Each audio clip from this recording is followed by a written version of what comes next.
Como dice la canción, aunque no podamos ver, Dios está obrando. Amén. Cuando pensamos que Dios nos ha abandonado o que ya no está o lo que sea, tenga por seguro que Dios está trabajando. Jesús dijo: mi Padre trabaja y yo trabajo, dijo Jesús. Y él decía: lo que yo veo hacer a mi Padre, eso hago. Dios no terminó la creación y se sentó cruzado de brazos, tomó un tereré. Él trabaja. ¿Y en qué trabaja? En formarnos a nosotros, en formarte a ti y formarme a mí, formarnos a la imagen de su Hijo Jesús. Amén.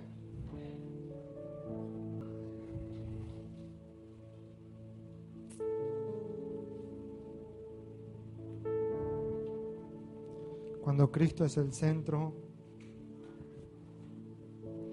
todo el ambiente cambia, ¿verdad? Cuando Él ocupa el lugar que Él merece, todo lo demás se sujeta. ¿Sabe? Hoy estaba a la mañana en el trabajo leyendo, estudiando más que nada, Primera de Corintios, porque sé que las maestras, las mujeres están trabajando Primera de Corintios y bueno, entonces estaba profundizando en algunas cosas y me encontré con este versículo, 1 Corintios 4:5, que inmediatamente mi mente conectó, o Dios lo hizo conectar a todo lo que estamos hablando. En 1 Corintios 4:5 en la NTV dice, Pablo está hablando sobre el ministerio de los apóstoles y unos problemas de división que había en la iglesia. A algunos les gustaba más la idea de ser discípulo de Pablo y otros decían mejor es Apolos. A mí me gusta más Apolos porque él enseña mejor, y otros yo soy de Pedro. Y bueno, y ahí Pablo les llama la atención, le dice: ¿qué somos? Apolos, Pedro, yo, más que servidores. Pero él dice en el verso 5 de 1 Corintios 4: así que no juzguen a nadie antes de tiempo, es decir, antes de que el Señor vuelva. Pues Él, es decir, el Señor Jesús, sacará a la luz nuestros secretos más oscuros y revelará nuestras intenciones más íntimas. Entonces Dios le dará a cada uno el reconocimiento que le corresponda. ¿Saben? Cuando yo estaba leyendo y volví a leer y como que lo leí así 2 o 3 veces entre que atendía unas cosas ahí, y como que me golpeó esto, o sea, me dio como una piña así en el pecho, como si fuese un llamado de atención. Dice, el Señor mismo, cuando vuelva o cuando nosotros muramos, vayamos a Él. Pablo, recuerden que cuando escribe primero a los Corintios, él en toda la carta se evidencia podríamos decir, su apresuramiento, su entendimiento de que Cristo ya iba a volver como había prometido irse. Después, cuando usted lee las últimas cartas de Pablo, como Efesios y algunas otras, como a Timoteo, usted se da cuenta que él había caído en la realidad que podría pasar mucho tiempo antes que Cristo volviera como había prometido. Pero acá él dice, cuando Él vuelva, o muramos nosotros y nos encontremos con Él, sacará a luz nuestros secretos más oscuros. Es así lo traduce la NTV. Y revelará nuestras intenciones más íntimas. Entiendo ahora por qué Jesús estaba tan preocupado y ocupado en el Sermón del Monte hablando sobre la intención de nuestro corazón. ¿Recuerdan que el jueves habíamos hablado sobre esa Mateo 5, 27, 28, 29 y 30 que dice: no se confundan, no es solo juzgable o condenable el adulterio, y habla sobre la lujuria, ¿se acuerdan? Y el domingo anterior hablamos sobre la ira, sobre el enojo, sobre el desprecio, diciendo: no se confundan, no es solamente condenable el asesinato, sino lo que está en el corazón, ¿se acuerdan? ¿Sí o no? Cuando uno lee 1 Corintios dice: por eso Jesús estaba tan ocupado en ese sermón, porque saben, cuando Él verdaderamente revele nuestros secretos más de adentro y nuestras intenciones más íntimas en su presencia, recién allí va a dar a cada uno el reconocimiento o la alabanza que merezca.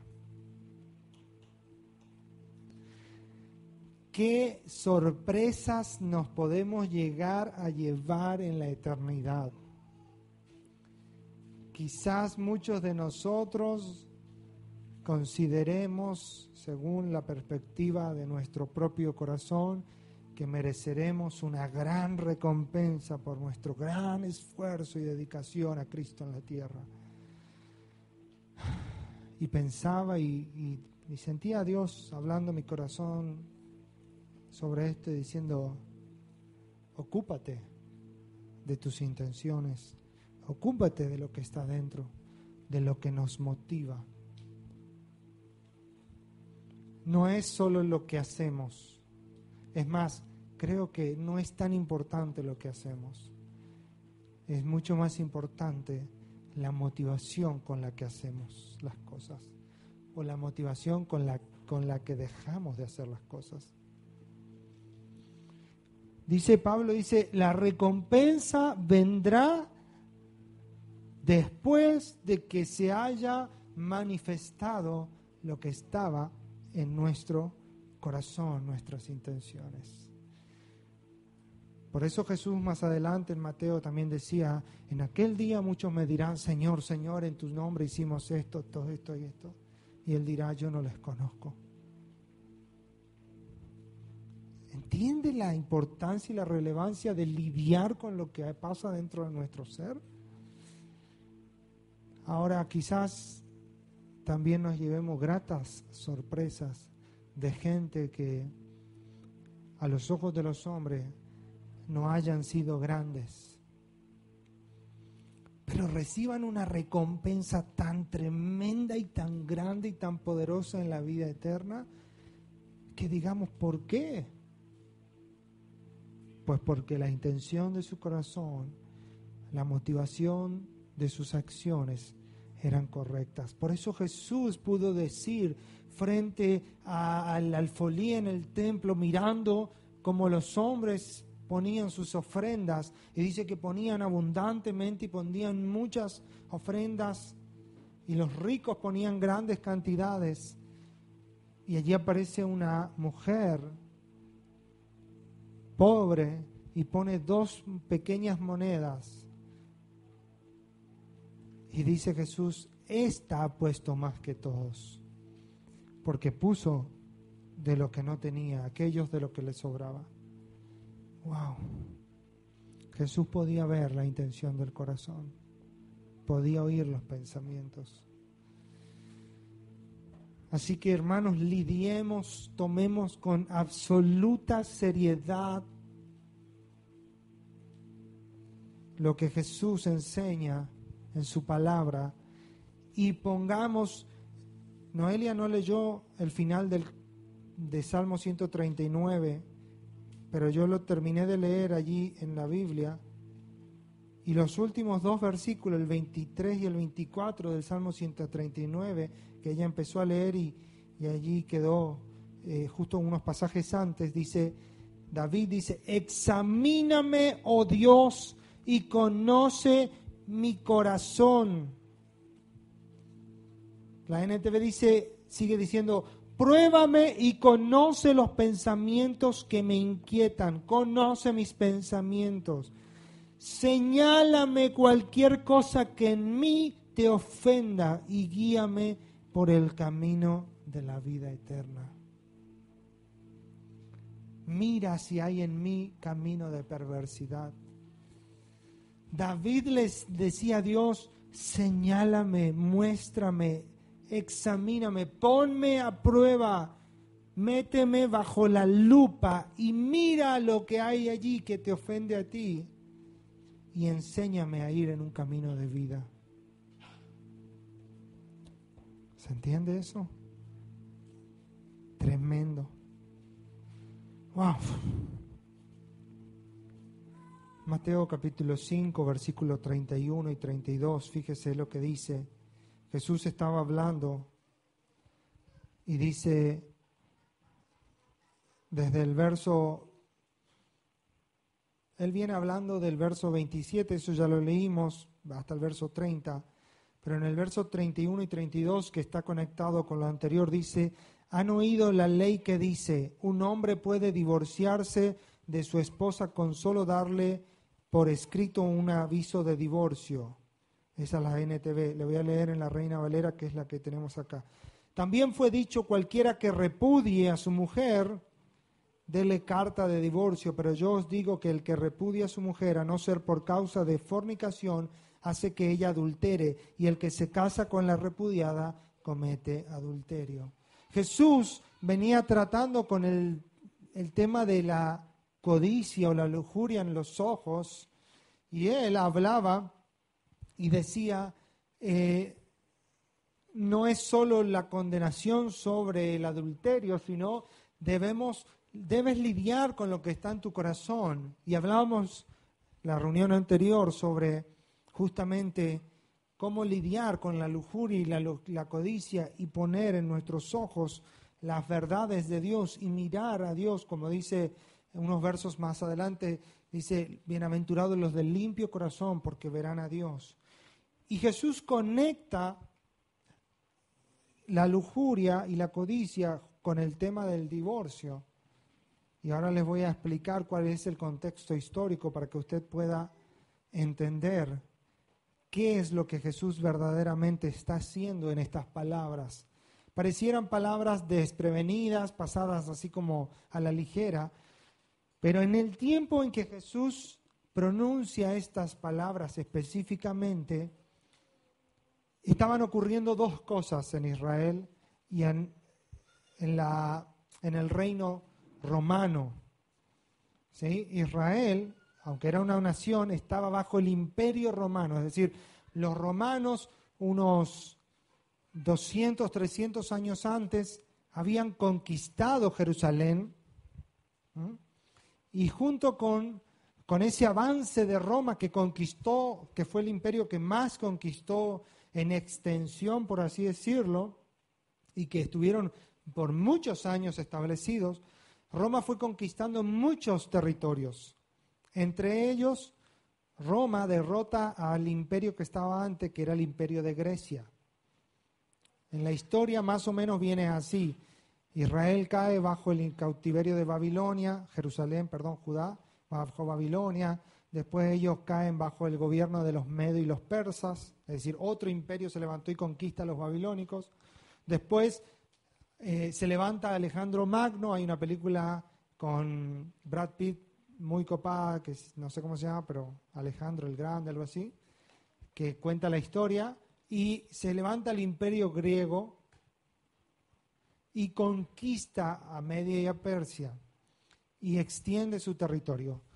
Alejandro Magno muere a los 33 años aproximadamente, muy joven, no tiene descendencia, el imperio se divide y de una de esas divisiones surge lo que después se conoció como el Imperio Romano. Uno de esos generales se hace cada vez más grande y comienza a conquistar todo lo que es el sur de Europa, el centro de Europa y todo lo que es Medio Oriente actual. Y para el tiempo en que Jesús vivió, Roma eran dueños prácticamente de todo el mundo conocido. Todas las regiones estaban bajo el gobierno romano. Pero Roma había absorbido toda la cultura griega, toda la cultura helenista, por así decirlo, era otro nombre que tenía. Y entonces cuando Jesús pronuncia estas palabras, estaban pasando dos cosas con respecto al matrimonio. Primero, era que para los judíos el matrimonio era súper importante. El hombre podía retrasar su casamiento o excusarse de no casarse. Había una sola excusa que libraba al hombre de casarse, y era que se dedicara absolutamente a estudiar la ley de Dios o la ley de Jehová. Era la única excusa. Si el hombre no se casaba, se lo condenaba y se lo estigmatizaba socialmente, porque estaba desobedeciendo la ley de Dios de multiplicar la tierra, de sojuzgarla, de engendrar hijos. Entonces, en Israel, o para los judíos, el hombre sí o sí debía casarse, y generalmente a edades tempranas. Eso con el tiempo fue perdiendo su vigor, y se formaron, en el tiempo de Jesús, habían dos escuelas judías. Si usted se pone, por favor, Deuteronomio 24:1, porque esto es lo que hace la diferencia entre estas dos escuelas. Dice: cuando alguno tomare mujer y se casare con ella, si no le agradare por haber hallado en ella alguna cosa indecente, le escribirá carta de divorcio y se la entregará en su mano y la despedirá de su casa. Estaba esta legislación, por así decirlo, este permiso de Moisés del libro de Deuteronomio, era parte de la ley, y sobre la interpretación de esta ley se levantaron básicamente dos escuelas en Israel. Una era la escuela de Shammai o Shammai, que era como una corriente de interpretación de la ley, que cuando leían este verso y decía que la causal del divorcio únicamente podía ser si el hombre hallaba en la mujer alguna cosa indecente. Y ellos entendían de que la única cosa indecente que el hombre tenía que hallar, por así decirlo, para poder darle carta de divorcio, era el adulterio o el engaño. Y eran muy estrictos con eso, porque Dios en Génesis ya establece que dejará el hombre a su padre y a su madre, se unirá a su mujer y serán una sola carne. Eso está en Génesis 1:26, si no me equivoco, por ahí nomás.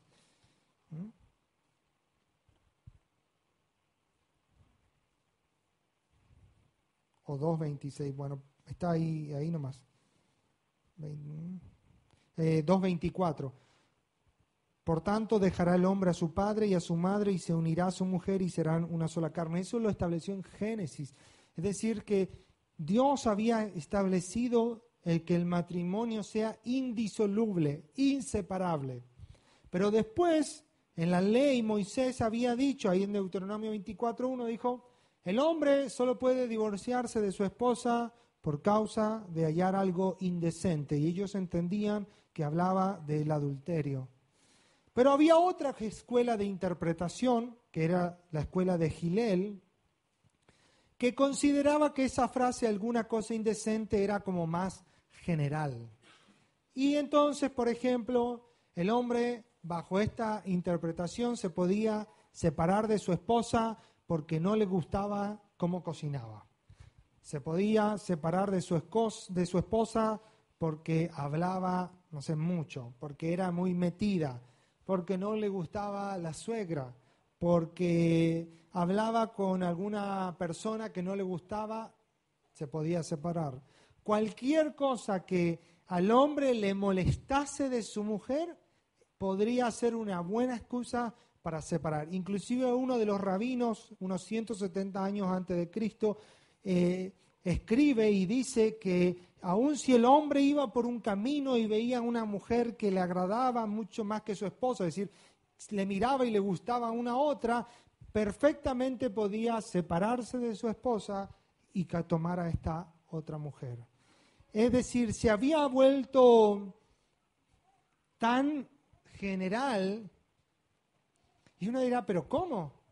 Porque hay que entender que en el pensamiento judío de esta época, la mujer era considerada como una cosa, un bien, una posesión del varón, de su padre en un principio y de su esposo después. La mujer era un objeto de intercambio. No se vayan a ofender las mujeres, pero en estos tiempos era así. Por ejemplo, la etapa para que una persona se case había más o menos 3 etapas. Una primera etapa donde las familias se conectaban en las pequeñas edades y decían, ¿sabe qué? Mi hija se va a casar con tu hijo cuando sea grande. Bueno, pero yo quiero tantos camellos y tanto no sé qué y tanto. Bueno, yo voy a hacer. Cuando tenían unos 12 años, la muchacha y el muchacho podían reafirmar en cierta manera ese compromiso y quedaban comprometidos. Eso era lo que estaba María con José. Ella estaba prometida a un hombre. ¿Se acuerdan de María y José, los padres de Jesús? Y dice que ella estaba prometida y él no la quería deshonrar cuando se entera que estaba embarazada. Ella todavía tenía esa posibilidad, porque no estaban casados, estaban prometidos, pero si la mujer fallaba en eso, había todas unas legislaciones que el padre ofendido tenía que recibir la dote. Bueno, un lío ahí que solo yo entiendo.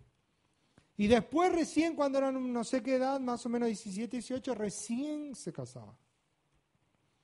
Pero la mujer seguía siendo un algo. Entonces, era perfectamente entendible para esta escuela que si no le gustaba, le daba carta de divorcio. Y esa tal carta de divorcio decía lo siguiente: el hombre tenía que escribir a mano y decía, sea esto por mi parte tu escritura de divorcio y carta de despedida y acta de liberación para que te puedas casar con quien quieras. Le firmaba y se lo daba a la esposa. Nos vemos, si te he visto no me acuerdo. ¿Cuál de las 2 escuelas creen que prosperó y tuvo más adeptos? ¿La de Shammai, la que era estricta con la interpretación, o la de Hillel? Como buen ser humano, aquella que permitía la mayor de las libertades fue la que prosperó. En el tiempo en que Jesús dice estas palabras, las mujeres no se querían casar casi, porque no había casi garantías con respecto al casamiento. Porque te casabas, después tu esposo te echaba, por así decirlo, o te divorciaba, y no era el mismo valor una mujer virgen que una mujer divorciada. Y ya no era tan sencillo conseguir un nuevo esposo. Había una crisis y el matrimonio, la familia, verdaderamente estaba en crisis en Israel. Eso era lo que pasaba en Israel. Ahora, ¿qué pasaba en el mundo greco-romano? Y digo greco-romano porque aunque era Roma, estaba tan permeado o tan influenciado por la cultura griega. Y en la cultura griega, el hombre tenía una esposa griega romana. Esa esposa era su mujer de confianza, la persona a la que él le confiaba sus bienes, sus tesoros, sus secretos. Pero ese hombre también podía tomar algunas concubinas o empleadas, por así decirlo, para que administren las casas cuando eran grandes. Cuanto más grande la casa, más concubinas. Pero también se acostaba con las concubinas. Y no había problema. Y ese mismo hombre, cuando verdaderamente quería tener placer, no iba ni a la esposa ni a las concubinas, sino que iba a las mujeres de la vida que andaban en la ciudad. Y entonces eso para esa cultura estaba perfectamente bien. La mujer tenía que tener el decoro, no podía hablar con nadie, tenía que ser verdaderamente una santa. Y el hombre podía hacer toda la libertad y perversidad que quisiera. En Corintio había un templo a la diosa Diana, en Éfeso a la diosa Diana, y en Corintio a Atenas o Artemisa. Y ese templo tenía 1000 sacerdotisas, 1000 mujeres, que en verdad su función eran 1000 prostitutas. Todas las tardes esas mujeres bajaban de la colina donde estaba el templo a la ciudad de Corintio a hacer su oficio sacerdotal, que ¿qué creen que era? Prostituirse y recaudar ofrendas para el templo. Y esa idea se replicó en Roma y en otras ciudades, y se levantaron burdeles, prostíbulos, y se levantaban ofrendas en esos prostíbulos para construir el templo, y estaba todo bien.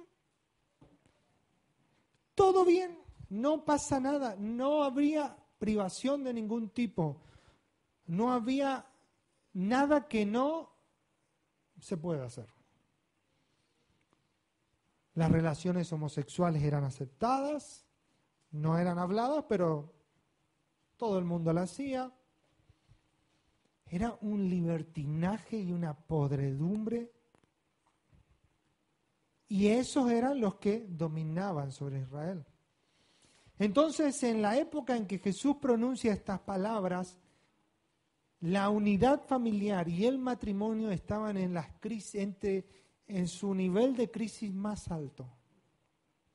En Israel y fuera de Israel, que Jesús sabía que sus palabras llegarían fuera de Israel. Cuando Jesús dice estas palabras allí en Mateo 5:31, también fue dicho: cualquiera que repudie a su mujer, es decir, cualquiera que se divorcie de ella, dele carta de divorcio. Eso estaba en Mateo 24:1.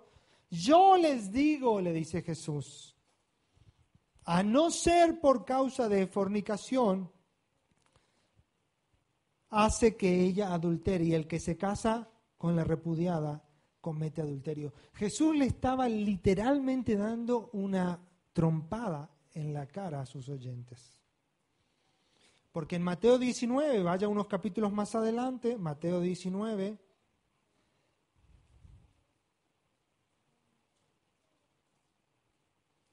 versículos 3 en adelante, que es cuando le vienen los fariseos a preguntarle, le dicen: ¿es lícito al hombre repudiar a su mujer por cualquier cosa?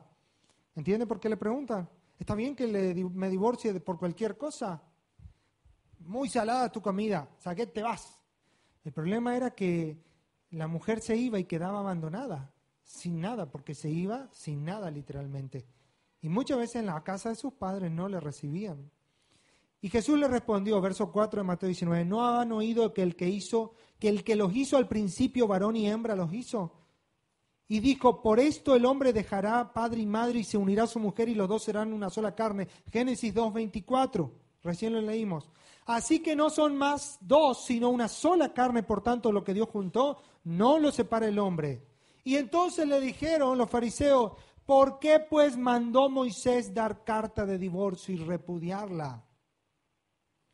El problema es que Moisés no mandó, Moisés dio una concesión, y Jesús les dice en el verso 8, por la dureza de vuestro corazón, Moisés les permitió repudiar a vuestras mujeres, mas al principio no fue así. La NTV dice, Moisés permitió el divorcio solo como una concesión ante la dureza del corazón de ustedes, pero no fue la intención original de Dios.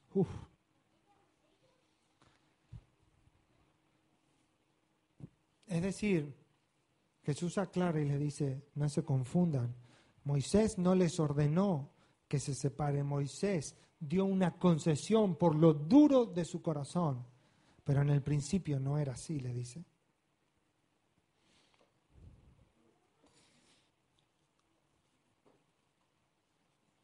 En Argentina el divorcio estaba prohibido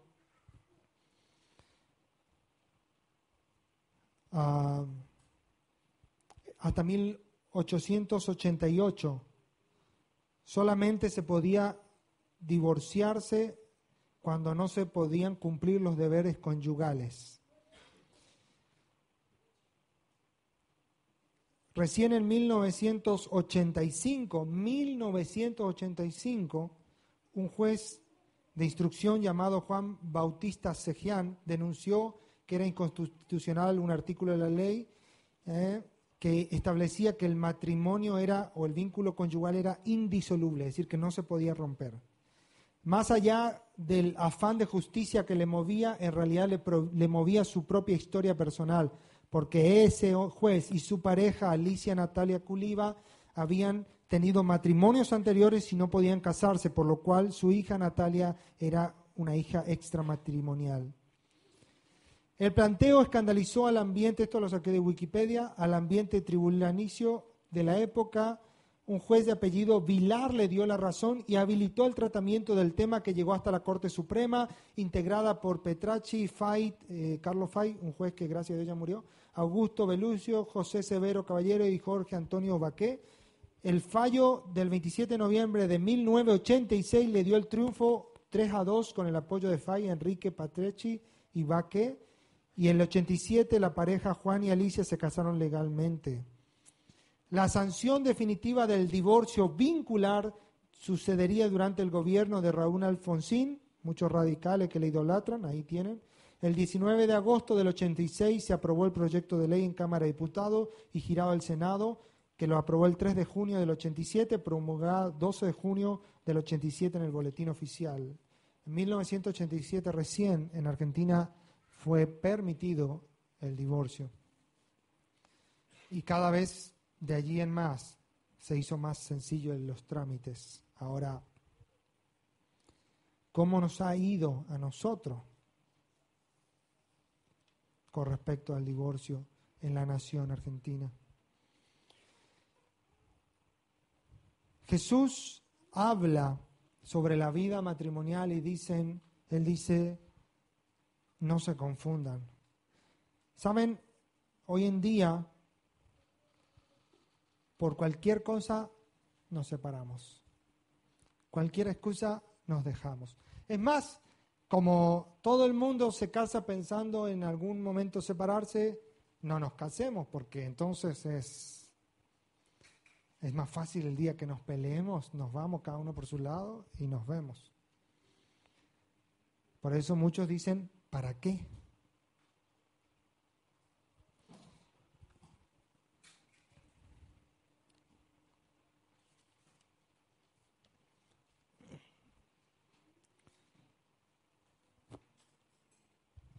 Jesús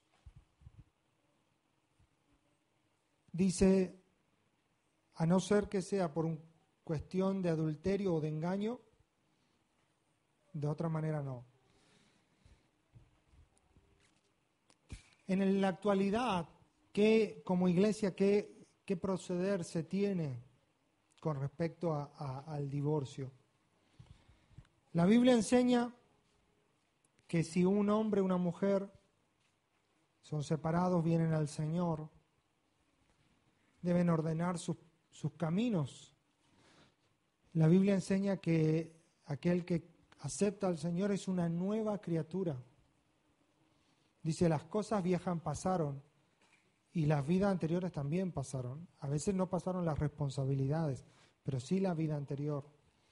Por eso si un matrimonio viene y tiene matrimonios anteriores, debe procurar separarse definitivamente y casarse en el Señor ahora.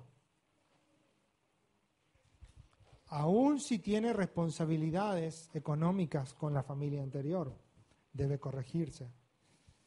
Si es un hombre que puede volver a ordenar su matrimonio anterior y lo puede hacer en buena hora también. Si son personas que, estando en el Señor,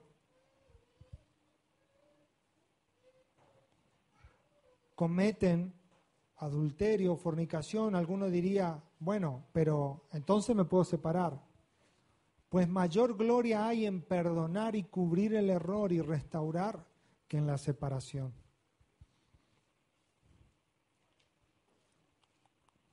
Es decir, que en la vida matrimonial van a haber muchas peleas, van a haber muchos enojos, van a haber muchos problemas.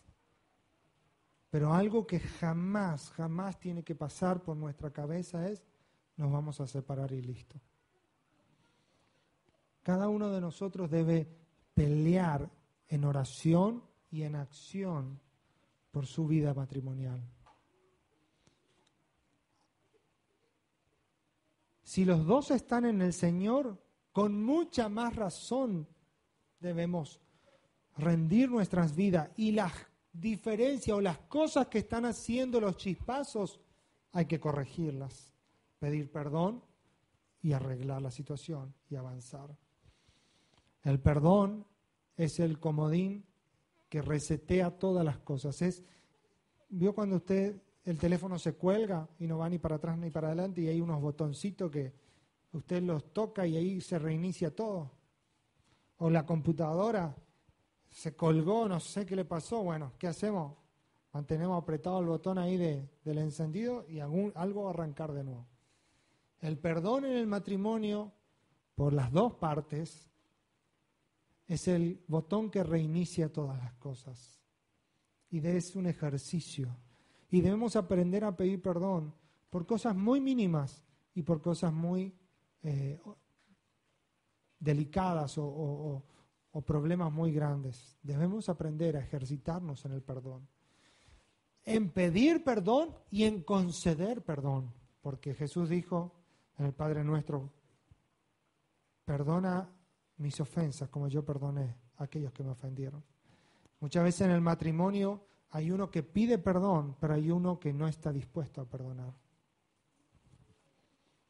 Y así no funcionan las cosas. Si yo me equivoqué y pido perdón, la otra persona en Cristo también debe poder perdonar. No es difícil ni para el que pide ni para el que tiene que perdonar. Y si el otro me ofendió, yo tengo que ser el que perdono y cubro. Y esa falta, a no ser por una cuestión de violencia donde la persona, generalmente la mujer, peligra su vida, lo cual en ese caso no es aconsejable, o por lo menos no es aconsejable la convivencia, porque también están esos excesos, ¿no? Donde mujeres eran violentadas, golpeadas físicamente, y en la iglesia le decía, hermana, aguante y ore. No. Allí cuando la vida peligra, hay que actuar de otras maneras. Hay recursos. Aún el gobierno hoy tiene recursos. Pero en un matrimonio cristiano no puede existir la idea.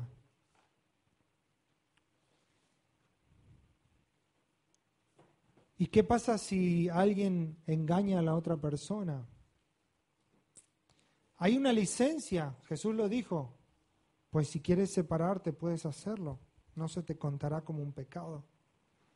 Pero mayor gloria sería que perdonases y cubrieses la falta y dieras una nueva oportunidad. No es fácil. Nosotros hemos leído muchos libros y algunos testimonios con Romy y hemos también ayudado a algunos. Y no es sencillo. Pero el hombre y la mujer que verdaderamente quiere actuar como Cristo, aprende a perdonar. Porque Cristo, ¿acaso no me ha perdonado mayores infidelidades a mí y a ti? Pablo habla mucho sobre esto en 1 Corintios 7, por ejemplo. A ver, algunos versículos hay mucho, pero a ver, déjenme un segundo.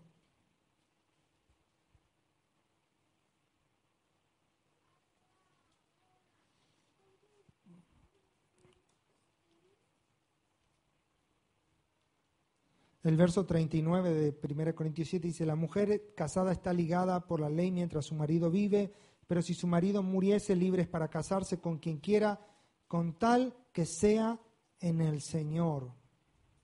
Pero a mi juicio, dice Pablo, más dichosa sería si se quedara así, y pienso que también yo tengo el Espíritu de Dios. Es decir, en la NTV dice, sin embargo, en mi opinión, sería mejor para ella no volver a casarse, y pienso que al decirle esto, le doy consejo del Espíritu de Dios. ¿Qué pasa si un hombre o una mujer enviudan o se separan definitivamente? ¿Tienen derecho a casarse? Sí, pero dice Pablo, en el Señor. ¿Qué significa esa frase, en el Señor? Con alguien, un cristiano, una cristiana que ame verdaderamente al Señor. Pero dice Pablo, pero sería más dichosa, sería más feliz, sería más productiva si no se vuelve a casar. Eso es un consejo de él. Pablo habla mucho sobre esto.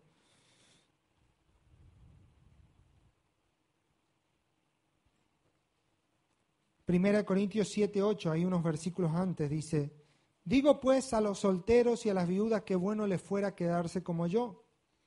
Pablo se cree que era soltero, pero si no tienen don de continencia, cásense, pues mejor es casarse que estarse quemando. La NTV dice, si no pueden controlarse, entonces deberían casarse, es mejor casarse que arder de pasión sexual. Pero en 2 Corintios capítulo 6, versículo 14, Pablo también da un consejo y dice, no se unan en yugo desigual con los incrédulos, porque ¿qué compañerismo tiene la justicia con la injusticia? ¿Y qué comunión la luz con las tinieblas? ¿Y qué comunión Cristo con Belial? ¿O qué parte del creyente con el incrédulo? La NTV dice, no se asocien íntimamente con los que son incrédulos. ¿Cómo puede la justicia asociarse con la maldad? ¿Cómo puede la luz vivir con las tinieblas? ¿Qué armonía haber entre Cristo y el diablo? ¿Cómo puede un creyente asociarse con un incrédulo? Segunda de Corintios, capítulo 6, versos 14 y 15. Es decir, Pablo toma esto, después él habla en Efesios también, él habla de esto, pero Pablo habla y dice, pueden hacerlo, pero él dice, en el Señor, no en yugo desigual. ¿Qué significa yugo desigual? El yugo desigual era la figura de los bueyes, y para que los bueyes puedan trabajar parejo tenían que tener un equilibrio en su estatura, en su fuerza, en su contextura, para que puedan tirar la yunta de buey de una manera pareja. Si ponían bueyes que eran disparejos, o uno tenía más fuerza, se cansaba porque el otro no lograba estirar, o era muy joven, o era muy inexperto, o lo que sea. Entonces Pablo toma este ejemplo y dice, si te vas a unir, no puedes hacerlo con los incrédulos. Él lo habla en el contexto de la unión íntima, pero este versículo también se aplica para otras clases de uniones, inclusive las comerciales, inclusive los negocios. Pero tomemos el ejemplo que Pablo usa. ¿Puede una persona que se separa, o una persona que enviuda, o que se divorcia, casarse? Puede hacerlo, pero en el Señor. ¿Puede un joven o una jovencita casarse? Puede hacerlo, pero en el Señor. Pablo da serios consejos con respecto a esto.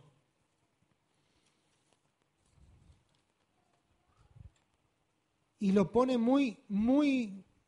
lo toma muy en serio.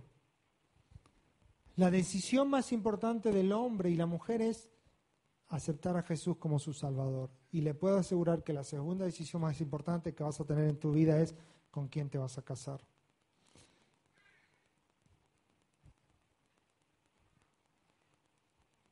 Entonces, ¿puedo yo tener noviazgos, por ejemplo, que no sean con gente que no sea cristiana? No.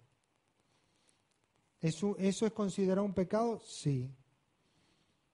¿Ofende a Dios? Sí, ofende.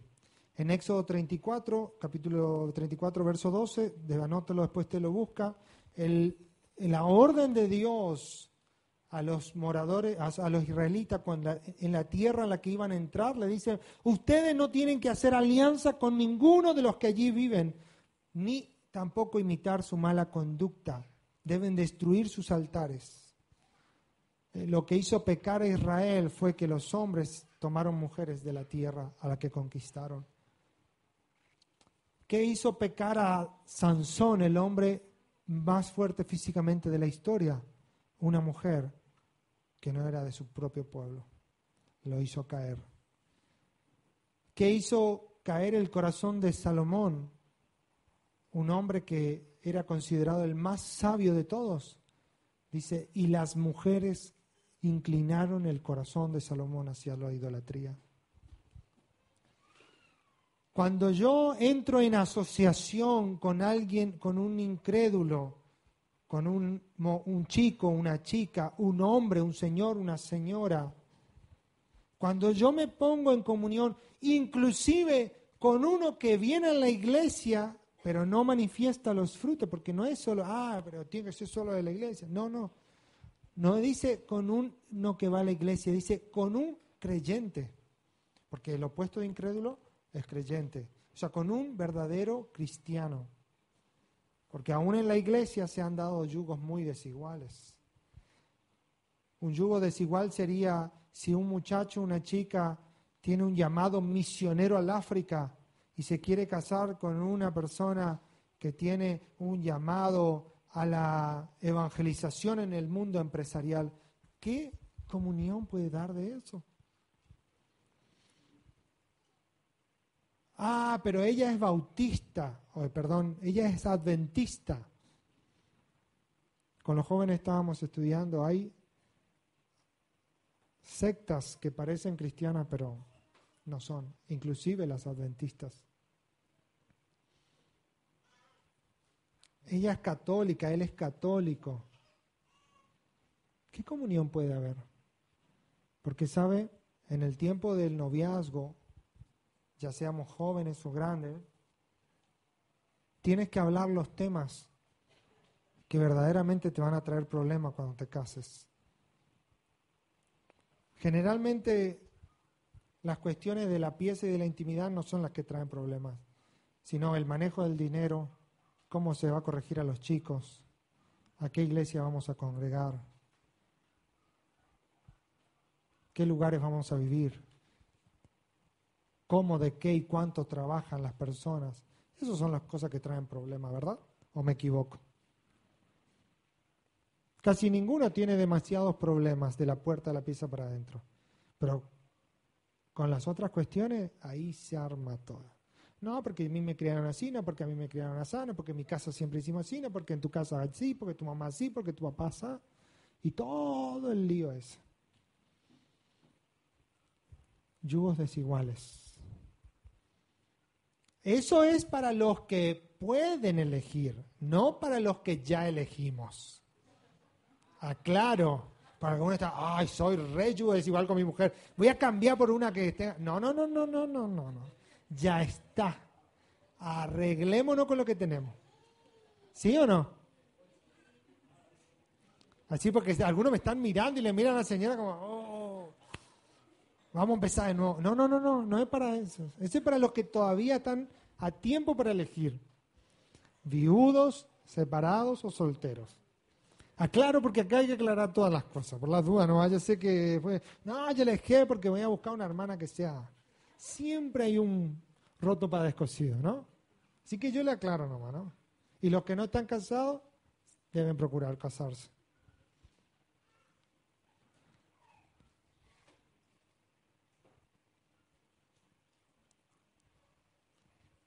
yugos iguales, que amen al Señor. Especialmente los jóvenes y aún los niños, buscar hombres y mujeres de Dios, que amen a Dios. No es fácil.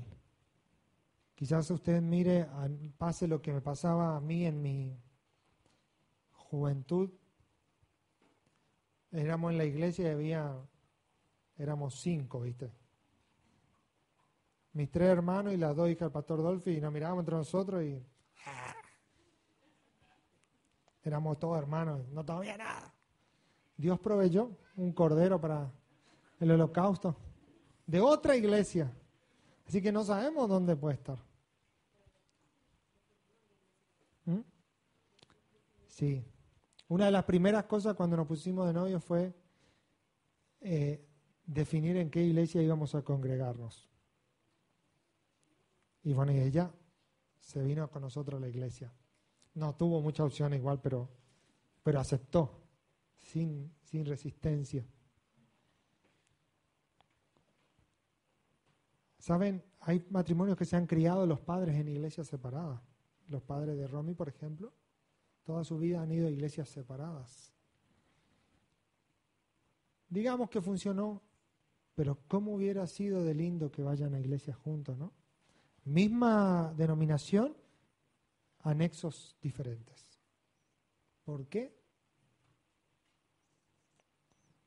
¿Verdad? Entonces hay cosas que tienen que ser corregidas en nosotros. ¿Y qué pasa si tengo que cortar? Tengo que tomar una decisión y ser determinante con las cosas. La gran mayoría del grupo de jóvenes en la iglesia donde yo me crié, éramos más o menos 75 o 100 jóvenes. La gran mayoría se pusieron de novio a los 15, 16, 17, 18 con chicos o chicas que generalmente no eran de la iglesia, que eran de la escuela, del barrio, de algún otro lado. No pasa nada. La gran mayoría de ellos dejaron los caminos del Señor. De todos esos recuerdo solamente a una chica que se puso de novio, su novio vino a la iglesia y se convirtió. Una de 100. Las estadísticas están muy en nuestra contra. ¿Qué debo hacer? Debo orar, buscar, conocer gente cristiana que ame a Dios. Pero según el consejo de Pablo, esperar. Dios dará. Entonces cuando Jesús dice esto en Mateo y les dice, ustedes no les pueden dar carta de divorcio a sus esposas por cualquier cosa, verdaderamente Jesús está trayendo una reforma social y familiar en toda la nación. El cristianismo literalmente salvó la familia de Cristo para adelante. Porque estas palabras de Jesús retumbaron en la historia, produjeron eco.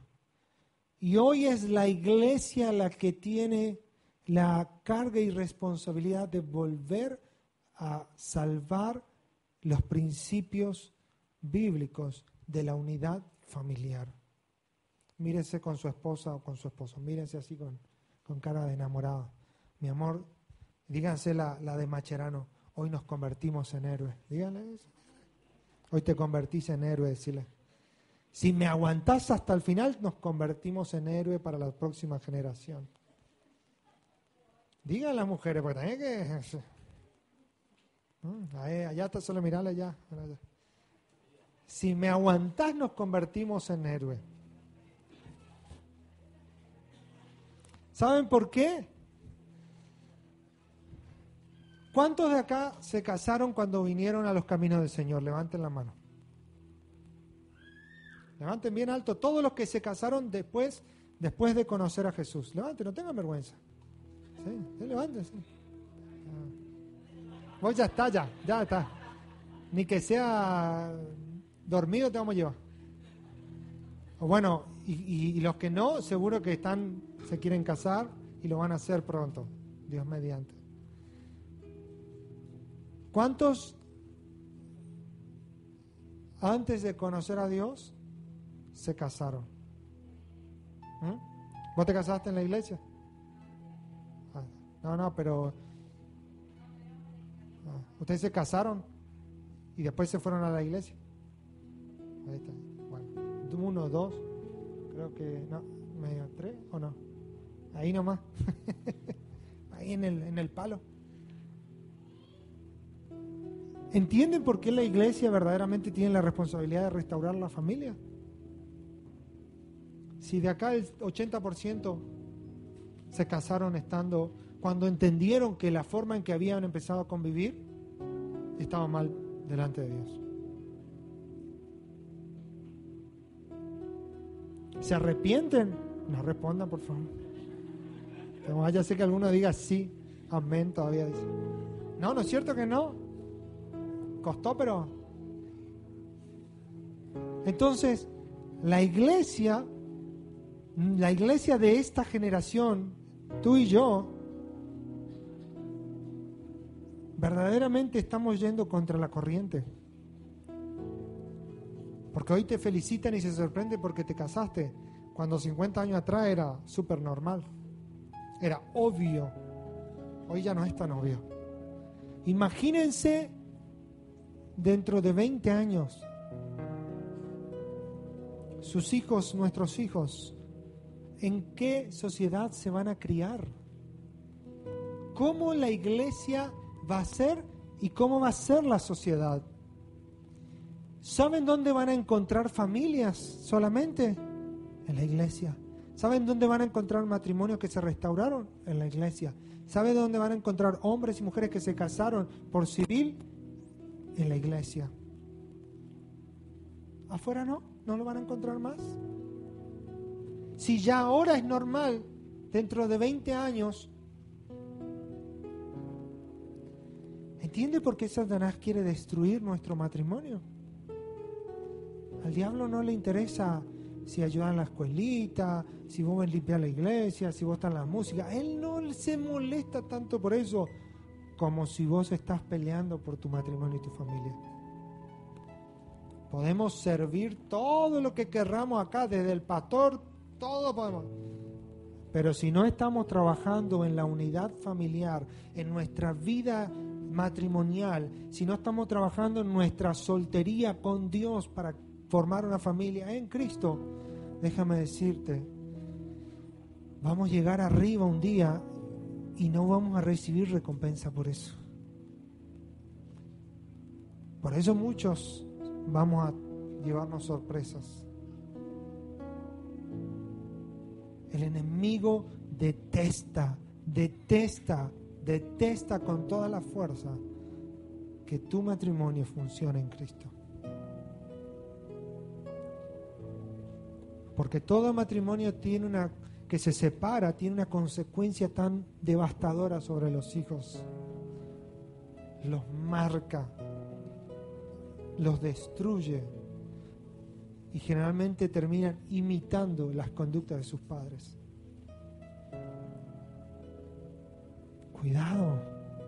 Cuidado. Si tienes que dejar de hacer todo lo que estás haciendo para poner énfasis en tu vida matrimonial y poner atención y trabajar con eso, hazlo.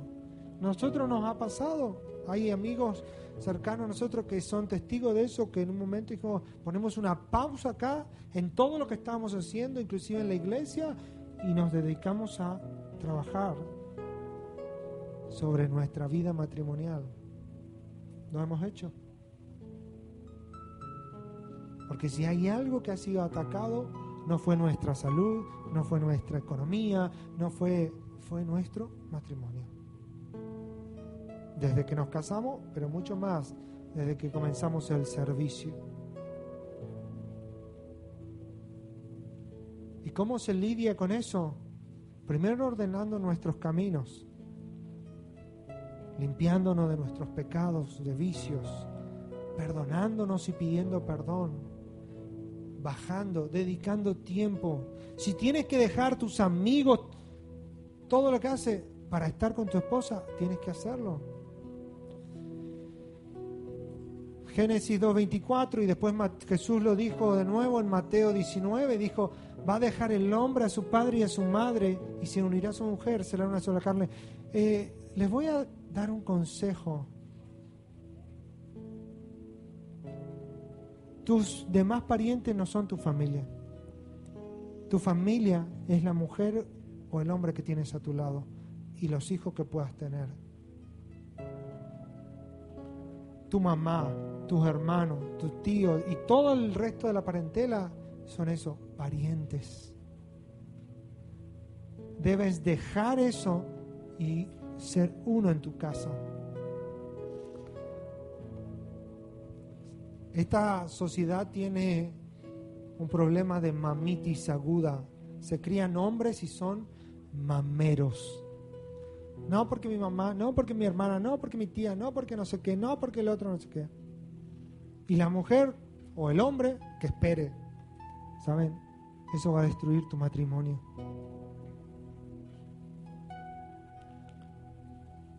Si mi esposa me pide que barra el piso y mi mamá me llama porque se quedó encerrada en el baño, primero barro el piso. Cuando termino de barrer el piso, me voy a ayudarle a mi mamá.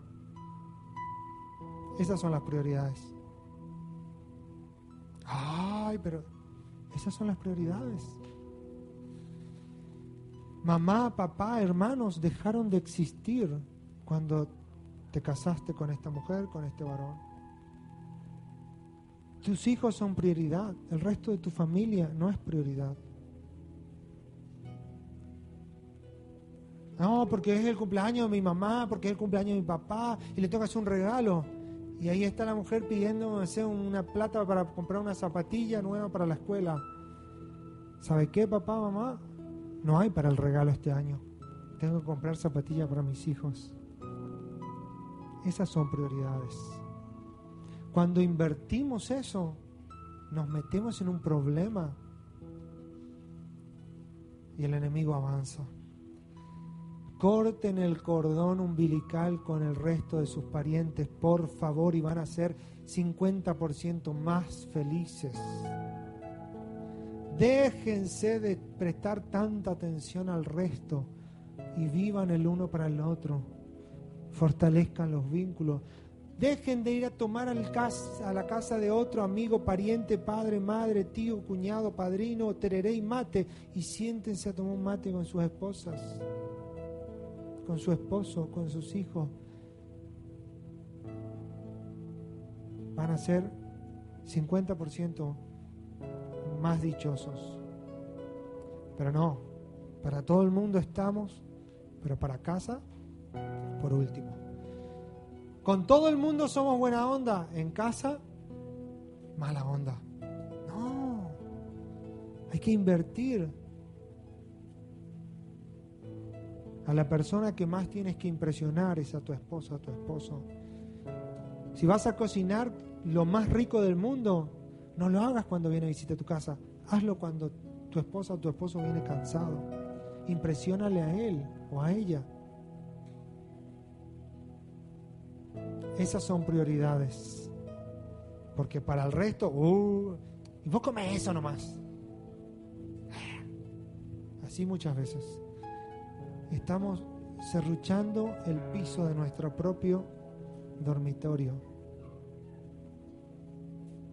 Dice la palabra, velemos, oremos, velemos, seamos astutos como la serpiente, simples como la paloma.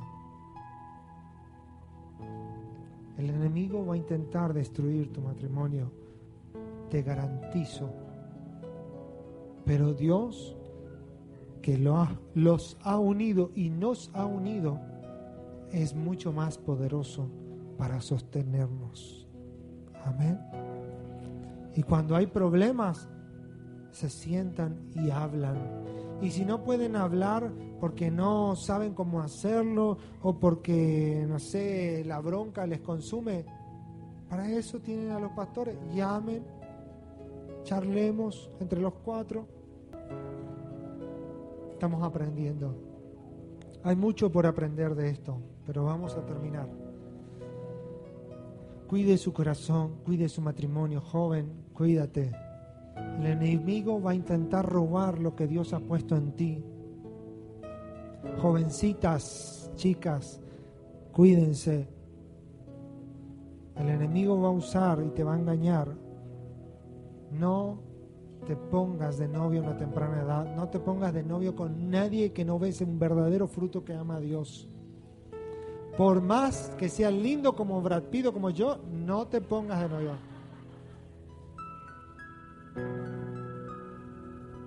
No, te va a lastimar el corazón. Varones, no se pongan de novio con cualquier una. Que sean mujeres de Dios, que amen a Dios. Cada uno de ustedes, hombres, tiene un potencial en Dios tremendo para transformación. Tienen dones, pero el enemigo va a intentar robártelo. Cuídate. Con todo el amor del mundo te lo digo, cuídate, cuídate. Cuando el matrimonio está unido, Dios hace cosas tremendas.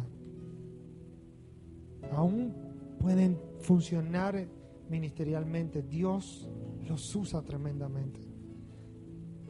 Amén. ¿Podemos orar? Por favor, póngase de pie.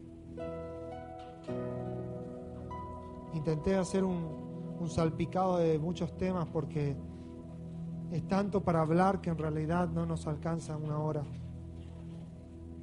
Pero que Dios nos ayude en este tiempo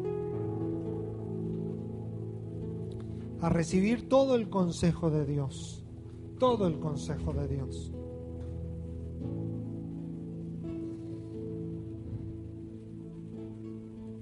Vale la pena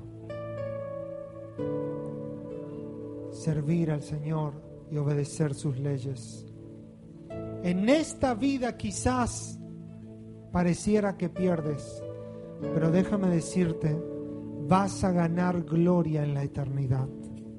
Vas a ganar recompensas tremendas en la eternidad. En esta vida puede que no alcances, puede que no llegues, pero si no te promociona Dios aquí, ten por seguro que Dios promocionará tu vida en la eternidad. Y aquí podremos vivir 70, 80 años como mucho, pero la eternidad es para siempre. Imagínate tú ser promocionado por Dios en la eternidad, sobre naciones, sobre ciudades, sobre galaxias. ¿Quién sabe qué cosas Dios tiene preparada para sus hijos? Sírvelo con amor. Sírvelo, esfuérzate en servir según sus mandamientos. Y Dios estará contigo. Amén. Cierre sus ojos, vamos a orar. Señor, gracias. Gracias por tu misericordia, por tu paciencia. Gracias por amarnos. Gracias por tu piedad. Gracias por tu salvación. Gracias por corregirnos. Gracias, Señor, por esta noche, Señor, ministrar nuestros corazones tú a nosotros. Señor, tu palabra es dura, pero nos corrige, nos disciplina, nos marca el camino, nos pone un lineamiento correcto. Señor, que nuestro corazón pueda amarte a ti, Señor. Yo sé que es difícil muchas veces perdonar o pedir perdón, pero que nada de eso sea, Señor, una excusa para no lidiar con las cosas del corazón y mucho más con las cosas en nuestro matrimonio. Al contrario, nuestro matrimonio pueda ser guardado por ti. Nuestro corazón, Señor, nuestra intimidad, la vida de la familia pueda ser guardada por ti. Podamos aprender a andar en santidad, en limpieza.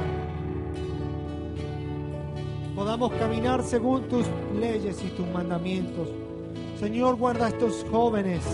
Señor, que ellos puedan elegir un hombre, una mujer que te ame a ti, Señor. Que sean, Señor, una luz en esta oscuridad. No que sean hombres y mujeres cuya mente esté atrapada por la lujuria y la concupiscencia. Que solo, Señor, quieran casarse para, Señor, librarse, sino que sean hombres y mujeres que te amen a ti, Señor. Clamo, Señor, guarda los matrimonios, guarda las familias, Señor, en tu nombre. Que esta semana podamos tener una semana, Señor, bendecida por ti, amparados por ti, guardados por ti.